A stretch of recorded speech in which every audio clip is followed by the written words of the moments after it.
aside from that. So, you and Mel still in contact? Because, I mean, we're talking Passion of the Christ too. What's going on there? There's lots of rumors out there. I don't know what's true, what's not true. So, it may have been after we had visited y'all in Texas, but when in the Hacksaw Ridge promotional Yeah. tour, we were in Oklahoma, we were in Texas, Yeah, it we were, was. and and Mel and I were having dinner, and I had worked on Hacksaw Ridge, and and I went with him to promote, and we were having dinner, and I said, Mel, the the story of Jesus, the passion was an amazing thing that he had gone out on the limb, put his own money into, done all this stuff, but that's only part of the story. And the resurrection is the Mount Everest of all human stories in eternity.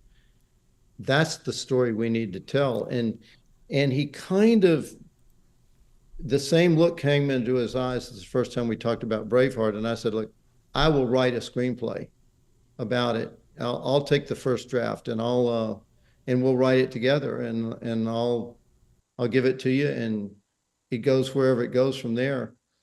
And we started to get excited. And I can tell you something honestly, Randy, that impressed me as many years as I've known Mel, and through all of his ups and downs and my ups and downs.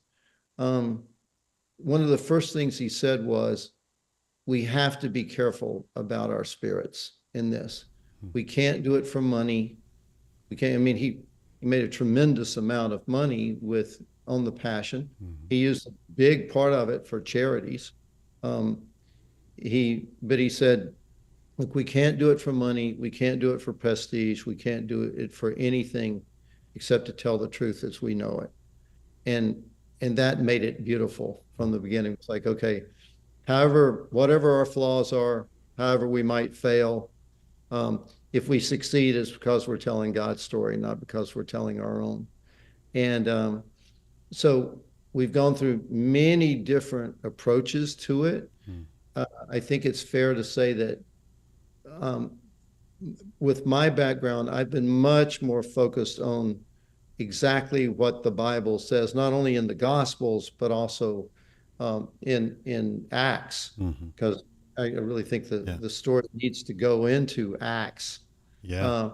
And Mel, of course, reveres all of that, and at the same time, he's really fascinated with the notions of what was happening in the spiritual realm, just as in the Passion of the Christ, Satan is in the Garden of Gethsemane. Now, Gospels don't mention Satan, but of course, we surely would believe that that's consistent with the story. So I ran into Mel just a couple of nights ago, and we were talking about when is this going to happen?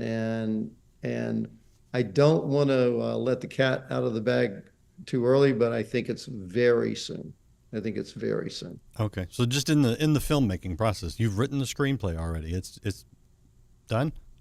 I've written the screenplay, and then Mel's going through the way we work together is not sitting in the same room at once. I'll write something, give it to him, then he'll write something and then share it with me. And you're back and forth, yeah. But you're not into any kind of pre-production or anything like that. There's no casting, no scouting, and things like that. Well, the likelihood, and this, no one has made any commitments to this except no one could imagine possibly doing this without Jim Caviezel, nor would anybody want to. Yeah. Jim's really chomping at the bit to do it, and that's so beautiful. There, and we would want to use as many people, I'm sure, as we could, though. With the time that's gone by since the Passion of the Christ, sure, there'll be some issues about that.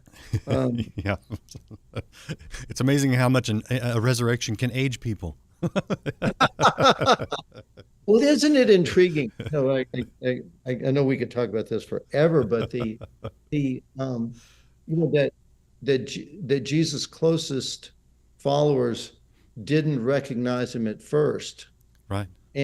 And that is it's both intriguing to me, but it's also evidence of its physical reality.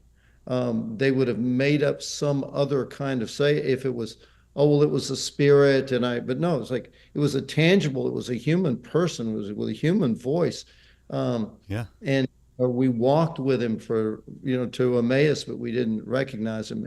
And one of the big things that I'm finding for myself about this is people will say, well, you can't prove this. And the interesting thing to me is, I think you absolutely can prove the existence of the resurrection, the reality of it, because there's almost no one on earth who ever heard of Jesus who wouldn't say he was a genius teacher, he was a great example, he was all of these things.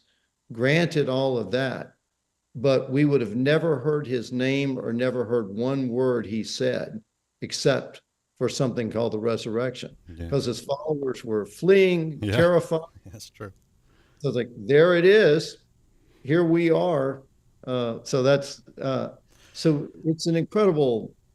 Um, I can't believe I get to have any part at all in the telling of that story.